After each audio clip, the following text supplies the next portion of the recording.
सुनो, जिंदगी पुकार रही है तुमको, बढ़े चलो। दी स्टैंडर्ड कॉलेज, रोशन, पुरअज़्म और सेहतमंद मुस्तकबिल का अमीन। जिंदगी को बावकार तरीके से रवादावा रखने और नौजवानों के महफूज मुस्तकबिल के लिए स्टैंडर्ड कॉलेज ने ऑनलाइन क्लासेस का आगाज किया है, ताकि हमारे बच्चे तालीम की शाहराह पर गामजन रहें। गैर यकीनी हालात में यकीनी मुस्तकबिल। दी स्टैंडर्ड कॉलेज के साथ admission open. FSC, ICS, ICOM, FA, BS Zoology, Chemistry, Physics, Math, CS, IT, Economics, English, Psychology, BBA, BA, BSc, BCom। आए पाकिस्तान को आगे बढ़ाएं, मुहतात होकर और एतमाद के साथ। The standard college, girls campuses, Paris road, Hajipura road, Saidpur road Khichian, boys campus, circular road. बिस्मिल्लाहिर्रहमानिर्रहीम। अस्सलाम वालेकुम स्टूडेंट्स, कैसे हैं बेटा आप सब? उम्मीद करता हूँ आप सब खैरियत से हैं और अपनी केमिस्ट्री को जो है वो साथ साथ लेके चल रहे हैं। जैसा कि आप जानते हैं कि आज आपका इंशाल्लाह ताला चैप्टर नंबर 15 जो है वो भी कंप्लीट होने को है। तो पहले हम अपने टॉपिक की तरफ चलते हैं, फिर इंशाल्लाह आपको इस पूरे चैप्टर का मैं ओवरव्यू दूंगा, जो कि मैं हर लेक्चर के साथ दिया करता हूं। और उसकी वजह ये होती है कि अगर किसी बच्चे को कोई किसी पॉइंट में जो है वो प्रॉब्लम है तो वो पॉइंट जो है वो अच्छी तरह से क्लियर हो जाए। एक तो वजह ये होती है, दूसरी वजह ये होती है बच्चों के अगर आप लेक्चर्स जो हैं वो सुन रहे हैं, ऑब्वियसली आप इंशाल्लाह सुन रहे होंगे, तो जब आपको हर लेक्चर में पिछले हर टॉपिक का ओवरव्यू दिया जाएगा तो वो चीज़ें बार बार आपके माइंड से गुजरेंगी और हम उम्मीद करते हैं कि आप उसको जो है वो ज़्यादा बेहतर तरीके से अंडरस्टैंड भी कर सकेंगे और आपको इसको मेमोराइज करने में भी प्रॉब्लम नहीं होगी। बेटा आज आपका जो टॉपिक है, लेक्चर नंबर है, वो आपका है लेक्चर नंबर 12B।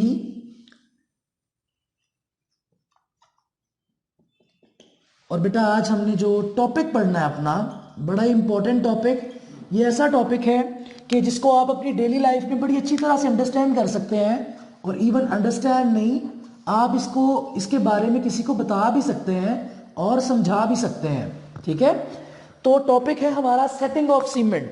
तो मैंने इसके ऊपर ऑलरेडी बात की थी और मैंने आपको ये बताया था कि सेटिंग ऑफ सीमेंट क्या होता है। कि जब आपने अपना जो है वो सीमेंट लिया, सीमेंट को किसी चीज में डाल के उसके अंदर वाटर को ऐड किया और एक पेस्ट बना ली, उस पेस्ट को जो है बाद में जिस जगह पे आप अप्लाई करना चाहते हैं, लेट से आप वॉल कोई बना रहे हैं, दीवार बन रही है, या किसी भी जगह पे आप जब इसको अप्लाई करते हैं for the sake of construction, तो इसको जब अप्लाई कर दिया जाता है तो बच्चों ये पेस्ट होती है और वक्त के साथ साथ आहिस्ता आहिस्ता ये क्या हो जाती है, हार्ड हो जाती है और फाइनली ये हार्ड मैस मटेरियल में कन्वर्ट हो जाती है। इसके अंदर जो वाटर होता है, जो पेस्ट होती है उसके अंदर वाटर होता है, क्योंकि पेस्ट किसकी वजह से बनी, लिक्विड की वजह से बनी ना, वाटर की वजह से, तो वो वाटर एवेपोरेट हो जाता है। आपने सुना होगा कि जब किसी भी घर की कंस्ट्रक्शन होती है तो गर्मियों में जो है वो ज़्यादा जल्दी जो है वो सूख जाता है, लेंटर भी ज़्यादा जल्दी सूख जाते हैं, या कोई भी वॉल की कंस्ट्रक्शन है, कोई भी चीज़ है, वो ज़्यादा जल्दी जो है वो ड्राई हो जाती है। उसकी वजह ये होती है आपके इन्वायरमेंट का या आपके एटमॉस्फेयर का temperature.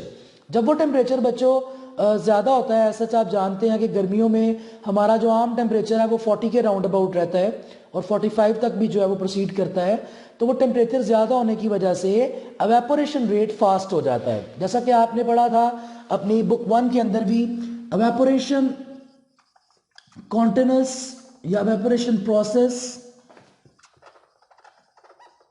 Is a continuous process at any temperature. ठीक है, मतलब कि आप ये नहीं कह सकते हैं कि हमारी एवेपोरेशन स्टॉप होती है। स्टॉप ये बेटा वहां पे भी नहीं होती जहां पे टेम्परेचर जो होता है वो आपके पास बहुत ज़्यादा फॉल कर चुका होता है, लेट से जीरोस में या माइनस के अंदर, तो स्टॉप आपकी एवेपोरेशन कभी नहीं होती। हाँ, इसकी जो रेट ऑफ एवेपोरेशन है, रेट ऑफ एवेपोरेशन से मुराद ये है कि कितनी एवेपोरेशन हो रही है, कितनी स्पीडीली हो रही है, तो वो बेटा आपके पास ज़रूर कम हो जाती है। तो एवेपोरेशन बेसिकली ये प्रोसेस जो है इसकी ये 3 फैक्टर्स के ऊपर डिपेंड करता है, जिसमें से मेन आपको बता दूं जो आपके इस वक्त इंटरेस्ट में शामिल है, जो आपका कंसर्निंग इस वक्त फैक्टर है वो आपका है टेम्परेचर।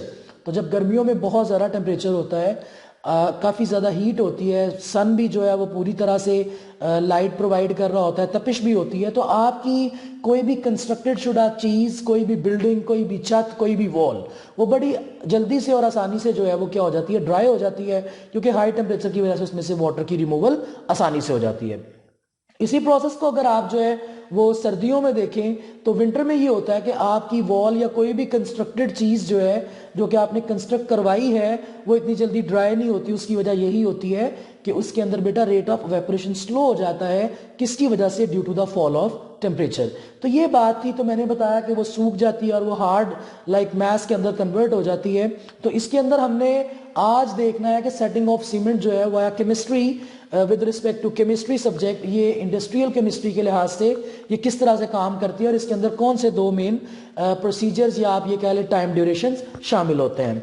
तो वेरी फर्स्ट आपको कहता है कि यूज ऑफ सीमेंट जो है कंस्ट्रक्शन बिल्डिंग में ये बेस करता है इसकी सेटिंग क्वालिटी के ऊपर, कि ये सेट हो जाता है हार्ड मैस के अंदर जब हम इसकी पेस्ट को वाटर के साथ मिलाते हैं और मिलाने के बाद किसी भी वॉल पे अप्लाई करके कुछ देर के लिए। अब कुछ देर से मुराद यहाँ पे बेसिकली मिनट्स तो नहीं है, इधर कुछ देर से मुराद बेटा डेज में आ जाता है। कुछ दिनों के लिए जब हम इसको छोड़ते हैं तो क्या होता है, ये आपके पास एक सख्त मटेरियल बन जाता है। लेकिन उससे पहले जो आपके पास ये रिएक्शन है, इसके अंदर जो है वो दो आपके पास टाइम ड्यूरेशंस होते हैं। तो पहला होता है reaction taking place in first 24 hours, reaction taking place in first 24 hours. तो पहले 24 घंटे में जब आपने अपने सीमेंट को वाटर के साथ मिक्स करके किसी जगह पे अप्लाई कर दिया है, तो बेटा पहले 24 आवर्स में क्या होता है, तो आइए इसको देखते हैं।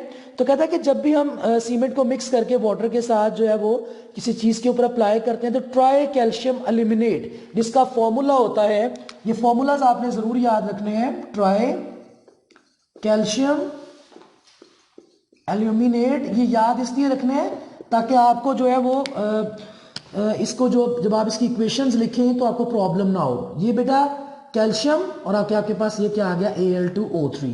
तो ट्राई इसलिए यूज हुआ है because the number of moles are 3। तो जब ट्राई कैल्शियम एल्यूमिनेट वाटर को ऑब्जॉर्ब कर लेता है, ये किसके अंदर मौजूद होता है, ये सीमेंट के अंदर मौजूद होता है। ठीक है, तो जब आपने सीमेंट के अंदर क्या मिलाया, लेट से आपके पास ये है जी, आपके पास एक कोई भी चीज है, तो इसके अंदर आपने ये सीमेंट है आपके पास। ठीक है, तो ये क्या है, सीमेंट। आपने इसके अंदर बेटे क्या मिलाया, आपने इसके अंदर जो है वो वाटर मिलाया। ठीक है, ये क्या है, वाटर। तो इस सीमेंट के अंदर जो कैल्शियम एल्यूमिनेट है, ये वाटर को क्या कर लेगा, अब्सॉर्ब कर लेगा। फिर हम इसको क्या बोलते हैं, हम इसको बोलते हैं हाइड्रेटेड ट्राई कैल्शियम एल्यूमिनेट। और जब ये अपने अंदर वाटर को अब्सॉर्ब कर लेगा तो एक कोलाइडल जेल बनाएगा। और क्योंकि ये हाइड्रेटेड हो गया है, मेरा मतलब क्योंकि इसके अंदर वाटर अब मौजूद है, तो ये इससे कन्वर्ट हो जाएगा किसके अंदर, ये कन्वर्ट हो जाएगा 3CaO.Al2O3.6 मॉलिक्यूल्स ऑफ वाटर। तो बेटा ये तो आपके पास हो गया ना इतना सा हिस्सा ट्राई कैल्शियम एल्यूमिनेट का। आगे 6 वाटर आ गए, तो इसको आप यूं पढ़ सकते हैं, try calcium aluminate hexahydrate. Hexa बोला जाता है आपके पास 6 के लिए ये यूज किया जाता है। तो इसका नाम क्या हो गया, मैं यहां पे लिख देता हूं, try calcium aluminate hexahydrate. Okay, तो कहता है कि इसने जब वाटर को अब्सॉर्ब किया तो ये चीज आपके पास बन गई।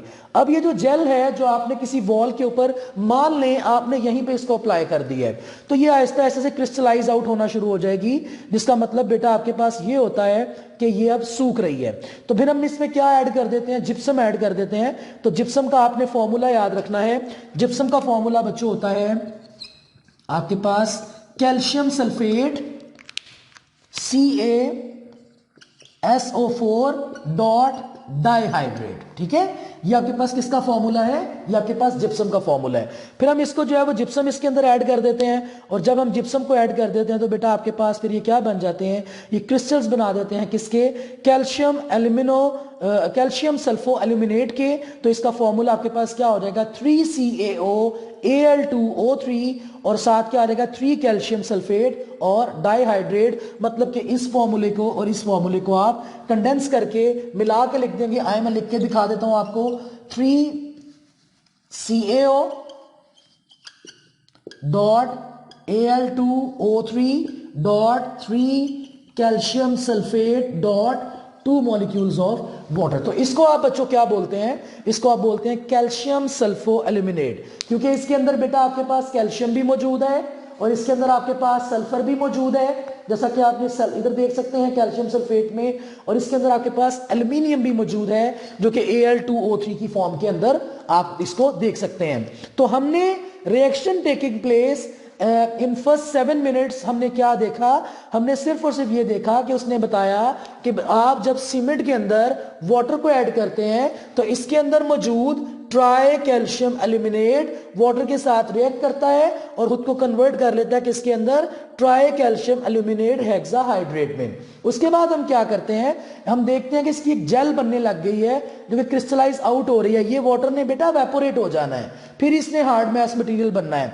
उसके बाद हम इसके अंदर जिप्सम ऐड कर सकते हैं और उसका फॉर्मूला होता है कैल्शियम सल्फेट डाइहाइड्रेट, और बेटा जब इसको ऐड करते हैं तो हमारे पास फाइनली जो प्रोडक्ट आता है वो कैल्शियम सल्फोल्यूमिनेट का आता है, जिसका फॉर्मूला मैंने आपके पास यहाँ पे आपको गिवन किया है। आफ्टर दैट देखें, अब हमने देखना है reaction taking place in first 7 days. तो आइए देखते हैं reaction taking place in 1 to 7 days. अगर आपने किसी ने देखा है कंस्ट्रक्शन होते हुए अपने घर में या इस तरह से, तो ये चीज़ ज़रूर आपके नोटिस में आई होगी कि नई बनी हुई कंस्ट्रक्शन को हम पानी लगाते हैं, ठीक है, वो पहले 7 दिन 8 दिन 5 दिन, तो वो डिपेंड करता है आपके क्लाइमेट के ऊपर कि गर्मी कितनी है सर्दी कितनी है। तो वो बेटा इसके अंदर ये बताने लगा है। अब इसको आपने गौर से सुनना है और इसको समझना है। तो कहता है ट्राई कैल्शियम सिलिकेट, जिसका फॉर्मूला होता है बेटा, आपने फॉर्मूला इसलिए मैंने बताए थे, ये है जी ट्राई कैल्शियम सिलिकेट और इसका फॉर्मूला होता है 3CaO.SiO2। बेटा देखें, जब आपने ट्राई कैल्शियम एल्यूमिनेट लिखना है ना तो एंड पे आपने एल्यूमिना लिख देना है, क्या, Al2O3।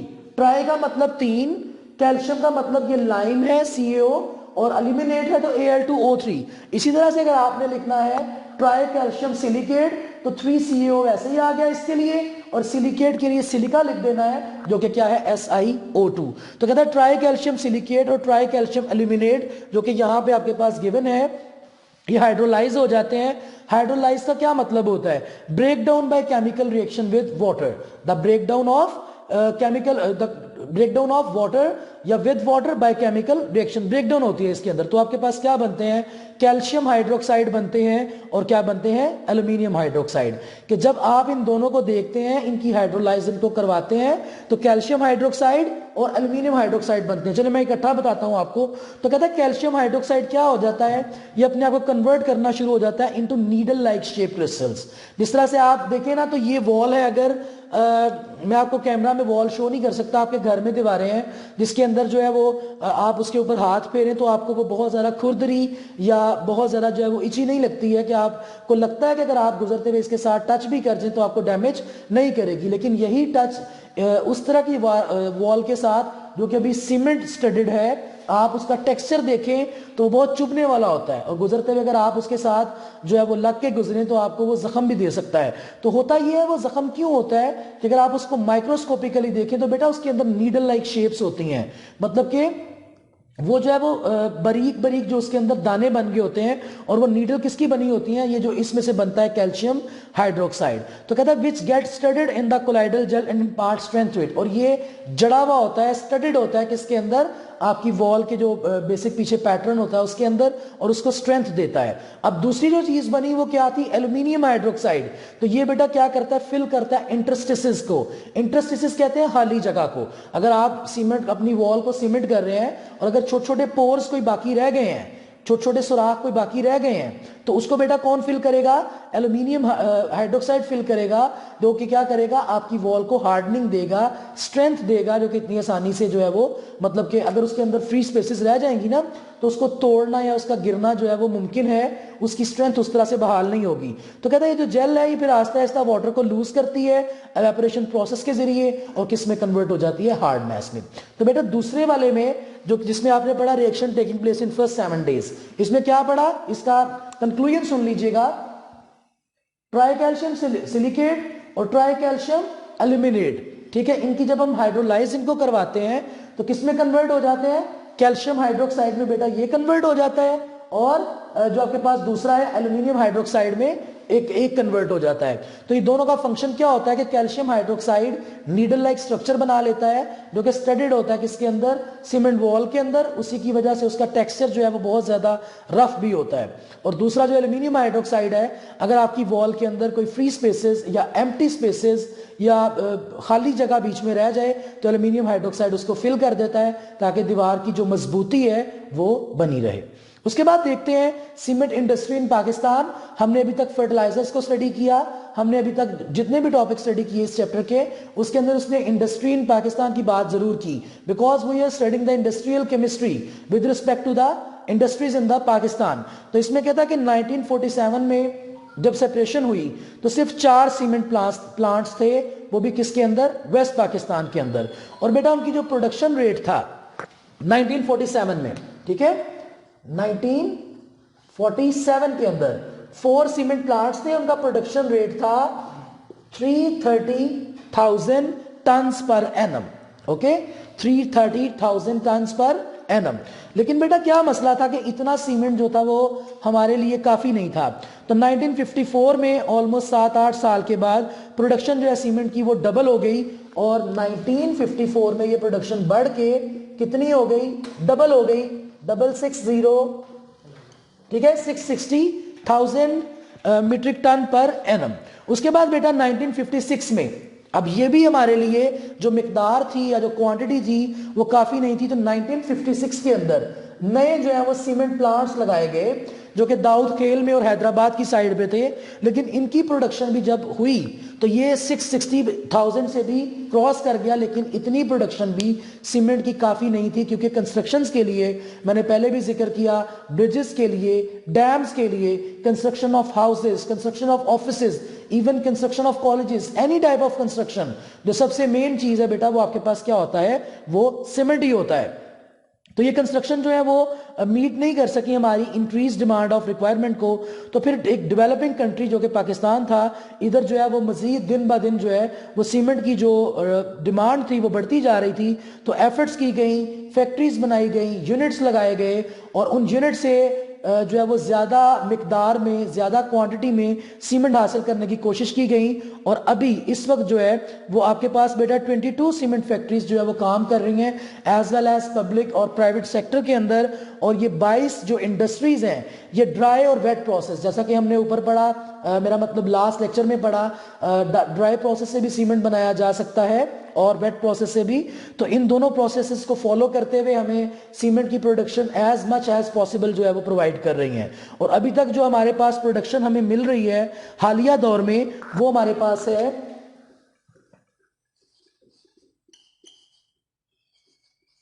ये हमारे पास फिगर आता है जो कि कितना है, 9,478,802 मीट्रिक टन्स पर एनम। तो बेटा ये आपके पास 47 से लेके अभी तक जो है वो 2000 के किसी ईयर तक जब इसका जो है वो देखा गया कि कितनी क्वांटिटी में मिल रहा है, तो ये हमें इधर जो है वो बात समझ में आई कि हमारी जो इंडस्ट्री है सीमेंट की, उसने पाकिस्तान में किस तरह से ग्रो किया और किस तरह से लोगों की ज़रूरियात को पूरा किया।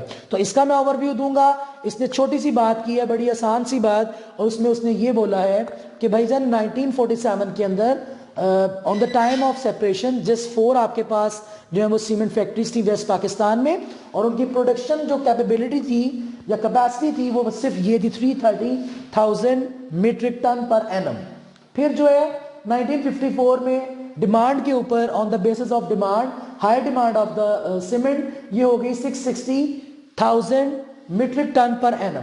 1956 के अंदर मजीद जो है वो सीमेंट प्लांट्स या फैक्ट्रीज लगाई गई दाऊद खेल और हैदराबाद के मुकाम पे, क्योंकि हमारे पास जो सीमेंट प्रोडक्शन हो रही थी वो काफ़ी नहीं थी, हमें मजीद ज़्यादा हाई डिमांड में सीमेंट चाहिए था। तो बेटा पाकिस्तान एक डेवलपिंग कंट्री है, तो हमें जो कि दिन ब दिन मजीद ज़रूरत पड़ रही थी सीमेंट की, तो उसके लिए जो है वो मजीद फैक्ट्रीज लगाई गई और अभी तक 22 जो है वो private as well as public sectors जो हैं वो सीमेंट प्रोडक्शन के ऊपर काम कर रहे हैं और उनकी जो इस वक्त सीमेंट प्रोडक्शन कैपेसिटी है वो आपके पास ये गिवन है। तो बच्चों इस तरह से आपके पास ये सारा टॉपिक सीमेंट का, जिसके अंदर हमने देखा कि सीमेंट होता क्या है, ये सबसे पहले सामने किधर से आया, किस शख्स ने इसको बनाया, इसको पोर्टलैंड सीमेंट का नाम दिया गया तो क्यों दिया गया, किसकी रिजेम्बलेंस के साथ दिया गया, फिर बेटे हमने इसकी डेफिनेशन पढ़ी, फिर हमने ये पढ़ा कि इसकी रिक्वायरमेंट क्या है, मतलब कि ये हमें क्यों रिक्वायर्ड होता है वो पढ़ा, फिर हमने इसकी बेटा रॉ मटेरियल्स पढ़े, उसमें हमने देखा कि मेन जो है वो आर्जिलेशियस और कैल्केरियस मटेरियल्स होते हैं, इसके अलावा हम जिप्सम भी ऐड कर सकते हैं। फिर हमने मैन्युफैक्चरिंग प्रोसेस देखे और हमने देखा कि दो प्रोसेस होते हैं, ड्राई प्रोसेस और वेट प्रोसेस। तो इनमें से किस प्रोसेस को हम सिलेक्ट करेंगे for the production of cement वो डिपेंड करेगा आपके एरिया के ऊपर कि आप किस एरिया में इस वक्त मौजूद हैं, वहां पे फ्यूल की प्राइस क्या है, वहां पे आपकी जो है वो लोकल क्लाइमेट क्या है और फिजिकल कंडीशन जो है रॉ मटेरियल्स की वो बेसिकली क्या है। तो पाकिस्तान की अगर बात की जाए तो मोस्टली यहाँ पे जो है वो वेट प्रोसेस को ही फॉलो किया जाता है। इसके अंदर बेटा आपके पास 5 स्टेप्स थे, हमने लास्ट लेक्चर में उनको बड़ा एक्सप्लेनेशन में जाके पढ़ा, जिसमें पहले स्टेप में क्रशिंग और ग्राइंडिंग की जाती है, दूसरे में हम रॉ मटेरियल को मिक्स करते हैं, तीसरे में हम उसको हीट करते हैं, चौथे में हम उसको ग्राइंड करके क्लिंकर बना लेते हैं और फिफ्थ वन में क्लिंकर के अंदर हम जिप्सम मिक्स करते हैं और बाद में उसको बैगिंग सेक्शन के लिए भेज दिया जाता है। उसके बाद हमने इसका सेटिंग टाइम पढ़ा जो कि आज हमने पढ़ा है। इसमें दो आपके पास फर्दर टाइम ड्यूरेशन होते हैं, रेशन या फिर time duration in first 24 hours और time duration in the first 7 days. तो उसकी हमने बात की। इससे बेटा हमने पीछे फर्टिलाइजर्स को पढ़ा, फर्टिलाइजर्स की हमें जरूरत क्यों पेश आती है। तो सबसे पहले ये हमारी जो फसल है उसको बेहतर बनाने के लिए, उसकी यील्ड को बेहतर बनाने के लिए, उसको जो है वो टाइमली जो है वो ग्रो करवाने के लिए, उसके सीड को इन्हेंस करने के लिए, उसकी जो ग्रोइंग कैपेबिलिटी है, कैपेसिटी है, उसको इन्हेंस करने के लिए, किसी भी पौधे को बीमारी से बचाने के लिए, उसको इंसेक्ट से बचाने के लिए, उसको जर्म से बचाने के लिए, जो जर्मिसाइड्स और इंसेक्टिसाइड्स होते हैं या इस तरह की किसी भी बीमारी से बचाने के लिए फर्टिलाइजर्स का इस्तेमाल किया जाता है। इसमें हमने elements essential for plant growth को पढ़ा, जिसमें माइक्रो न्यूट्रिएंट्स आ गए जो कि बहुत कम क्वांटिटी में यूज होते हैं। उसके बाद बेटा मैक्रो न्यूट्रिएंट्स जो कि बहुत ज्यादा क्वांटिटी में यूज होते हैं। उसके बाद हमें फर्टिलाइजर की जरूरत क्यों पड़ती है, requirement of fertilizer, essential qualities of fertilizers, classification of fertilizer which was NPK, मतलब NPK नाइट्रोजन फर्टिलाइजर, जिसको हमने नाइट्रोजीनियस फर्टिलाइजर्स पढ़ा, P फॉर फॉस्फेटिक फर्टिलाइजर्स और K फॉर पोटेशियम फर्टिलाइजर्स। बेटा नाइट्रोजीनियस फर्टिलाइजर्स वो होते हैं जो कि आपके प्लांट को और सॉइल को नाइट्रोजन प्रोवाइड करते हैं और इसका बेसिक फंक्शन क्या होता है कि ये अर्ली स्टेज पे प्लांट को जो है वो सपोर्ट करता है और उसकी डेवलपमेंट करता है स्टेम्स की और लीव्स की, और इसकी मदद से हमें जो यील्ड क्वालिटी है वो बड़ी अच्छी मिलती है। इसके जो कुछ डिफरेंट कंपोजिशंस के जो कुछ बहुत ज़्यादा अहम और इंपॉर्टेंट जो नाइट्रोजनस फर्टिलाइजर हैं वो उसने नीचे बताए हुए हैं। अमोनिया फर्टिलाइजर क्या करता है बेटा, ये लिक्विड स्टेट में पाया जाता है, इसको इस्तेमाल करते हैं और सॉलिड फॉर्म में भी हम इसको कर सकते हैं। तो ये हमारे प्लांट को और जो है वो अमोनिया प्रोवाइड करता है जिसके अंदर 82% तक नाइट्रोजन होती है और इसको 6% बिलो द अर्थ हम इसको जो है वो क्या करते हैं, फॉल करवाते हैं या अप्लाई करवाते हैं। यूरिया जो कि बहुत ज़्यादा इंपॉर्टेंट फर्टिलाइजर है आपके पास, तो ये सबसे ज़्यादा यूज होने वाला फर्टिलाइजर आप कह सकते हैं। इसको हम नाइट्रोजीनियस फर्टिलाइजर्स के जो है वो क्लासिफिकेशन में लेके आते हैं बिकॉज इसके अंदर नाइट्रोजन प्रेजेंट होता है, 46% नाइट्रोजन आप कह सकते हैं इसके अंदर मौजूद होता है। और इसके मैन्युफैक्चरिंग प्रोसेस के अंदर हमने 6 जो है वो स्टेप्स देखे थे, जिसमें पहले में हमने हाइड्रोजन और कार्बन डाइऑक्साइड को लेना है, फिर हमने उनको रिएक्ट करवा के अमोनिया बनाना है, थर्ड वाले में हमने क्या करना है, अमोनियम कार्बोनेट बना लेना है, कार्बामेट,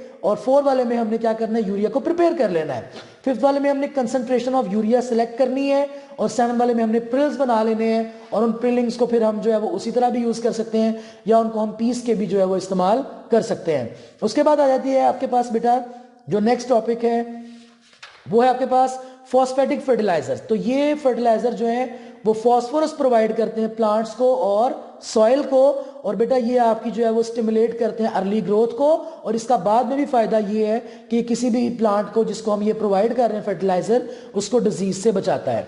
तो आपके पास डिफरेंट फर्टिलाइजर है having different chemical formulas and different जो है वो नेचर उनकी होती है। उसके बाद बेटा हम पोटेशियम फर्टिलाइजर्स की बात करते हैं।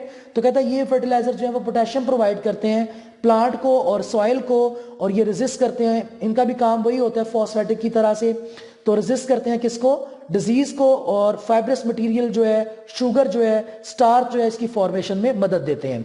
इसकी हमने एग्जांपल या इसका सब टॉपिक हमने पढ़ा था क्या, पोटेशियम नाइट्रेट। और इसकी इंडस्ट्री के बारे में बेटा आपको बताया गया, और इंडस्ट्री में आप जो है इसको दोबारा से देख लीजिएगा। अगर आपको इस चैप्टर के अंदर किसी किस्म की कोई भी प्रॉब्लम है प्लीज उसको नोट डाउन करें, ताकि हम अपनी नेक्स्ट डिस्कशन क्लास के अंदर उसको हम जो है वो डिस्कस कर सकें। और ये चैप्टर आपका बेटा क्लोज हो गया, चैप्टर नंबर 15। अब हम जो है वो चैप्टर नंबर 7, 8, 9, 10, 11, 12, 13 और 15 मतलब कि 8 चैप्टर्स जो हैं वो हम कवर कर चुके हैं। 8 चैप्टर्स हमारे कवर हो गए और 2 चैप्टर्स हमारे पूरी तरह से कट हैं with respect to the smart syllabus. अब बेटा आपके पास 6 चैप्टर्स बाकी हैं जो कि प्योरली इनऑर्गेनिक सब्जेक्ट के हैं, और उसमें से भी आपकी कुछ चीज़ें शॉर्ट करवाई गई हैं। इंशाल्लाह वेरी नेक्स्ट लेक्चर के अंदर हम जो है बच्चों वो शुरू करेंगे अपना चैप्टर नंबर 1 और इनऑर्गेनिक केमिस्ट्री को स्टार्ट करेंगे। इन सब चीज़ों को जो है बेटा साथ साथ क्लियर करते जाएं, साथ साथ तैयार करते जाएं, ताकि आपको बाद में जो है वो प्रॉब्लम ना फेस करनी पड़े। और प्रॉब्लम अगर आपको आज के टॉपिक में है, इससे इस चैप्टर में है, उसको नोट डाउन कर लें। तो अगले लेक्चर तक के लिए मुझे इजाज़त दें बच्चों, अपना ख्याल रखें, अल्लाह हाफिज़।